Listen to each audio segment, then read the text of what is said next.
Assalamualaikum warahmatullahi wabarakatuh. Salam sejahtera bagi kita semua. Shalom, Om Swastiastu, Namo Buddhaya, Salam Kebajikan. Perkenalkan, nama saya Selra Sucia Fitri, peserta Latsar CPNS 2025, gelombang 8 angkatan ke-20. Kali ini saya akan meresume terkait materi yang ada pada modul 3 di agenda 1, yaitu kegiatan kesiapsiagaan bela negara dan paparan tata tempat kegiatan resmi beserta tampilan contohnya.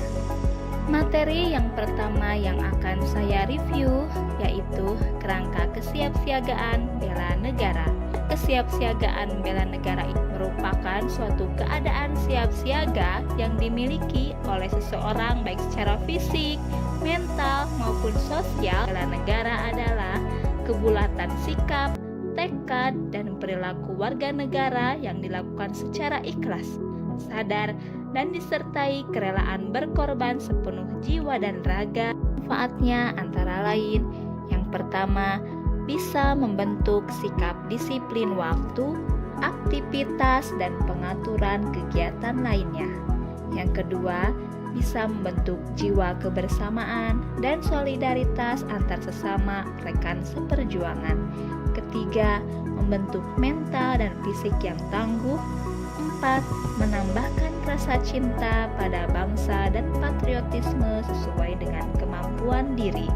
Yang kelima, melatih jiwa leadership dalam memimpin diri sendiri maupun kelompok dalam materi team building.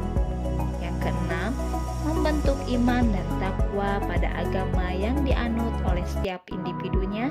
Yang ketujuh, berbakti pada orang tua, bangsa, dan agama. Kedelapan, melatih kecepatan, ketangkasan, ketepatan individu dalam melaksanakan kegiatan.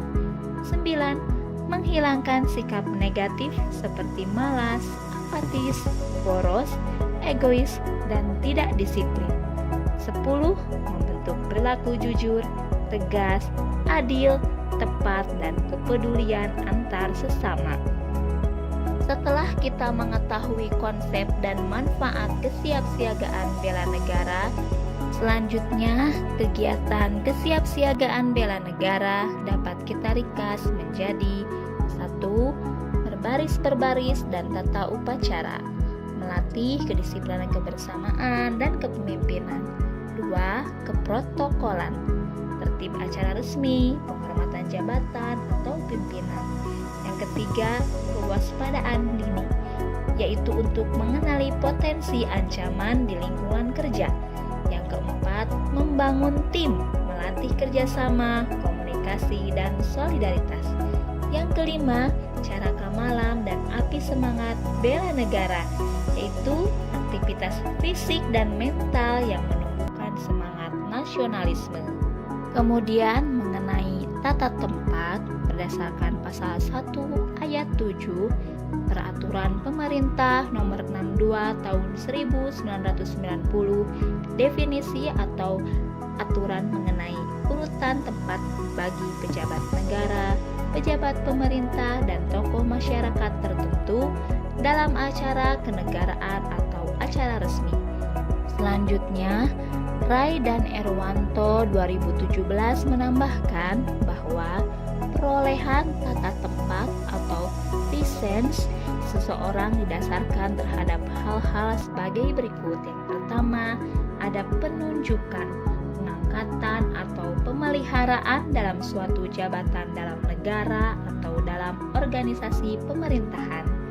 Yang kedua, memperoleh anugerah penghargaan atau tanda jasa dari negara ataupun pemerintah.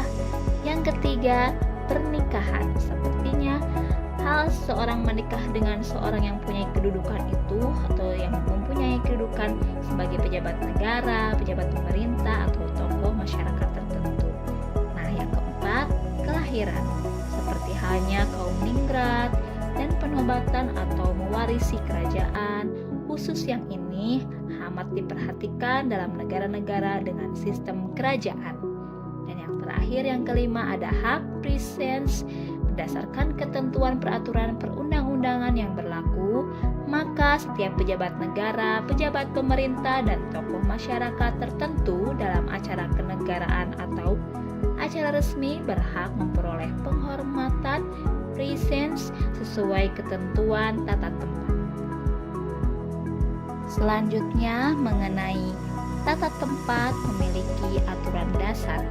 Di antaranya, pada posisi gambar 1 bisa kita lihat orang yang berhak mendapat tata urutan yang pertama adalah mereka yang mempunyai jabatan tertinggi dan yang bersangkutan akan mendapatkan urutan paling depan atau paling mendahului. Kemudian, jika menghadap meja, maka tempat utama adalah yang menghadap ke pintu keluar dan tempat terakhir adalah tempat yang paling dekat dengan pintu keluar.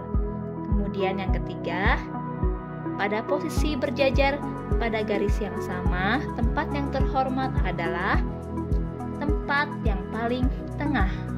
Kemudian, tempat sebelah kanan luar atau rumusnya, posisi sebelah kanan pada umumnya selalu lebih terhormat dari posisi sebelah kiri. Genap sama dengan nomor 4, 2, 1, 3. Kemudian yang ganjilnya 3, 1, dan 2. Di posisi gambar kedua dapat dilihat dari meja yang berbentuk U maupun yang berbentuk O atau bulat. Pemimpin itu selalu berada di posisi paling tengah dan itu adalah yang memiliki posisi atau jabatan yang paling tinggi. Kemudian kita lihat juga pada gambar ketiga, contoh pengaturan tata tempat, posisi duduk, pertemuan tatap muka, terlihat seperti posisi di teater. Batan yang paling dihormati atau yang paling tertinggi itu adalah posisinya paling mudah akses untuk keluar masuk karena orang yang paling dihormati dan memiliki jabatan yang paling tinggi tersebut selalu datang paling akhir dan pulang lebih dahulu. Begitupun dalam hal transportasi dan jajaran kehormatan, orang yang paling dihormati harus datang dari sebelah kanan dari pejabat yang menyambut. Bila orang yang paling dihormati menyambut tamu, maka tamu akan datang dari sebelah kirinya. Nah, demikian hasil resume yang dapat saya paparkan. Bisa kita simpulkan bahwa kesiapsiagaan bela negara bukan hanya soal kesiapan fisik, tetapi juga mencakup kesiapan mental, moral, dan sosial untuk menjaga NKRI. Melalui pelatihan dan kegiatan nyata, CPNS dibekali dengan pemahaman nilai-nilai kebangsaan dan keterampilan bela negara agar mampu menghadapi tantangan masa depan sebagai pelayan masyarakat yang profesional. Bela negara dapat dimulai dari hal yang sederhana dan konsisten sesuai profesi dan peran masing-masing. Dengan semangat cinta tanah air dan semangat gotong royong, setiap warga negara berkontribusi menjaga kedaulatan dan kemajuan bangsa Indonesia. Terima kasih. Sekian.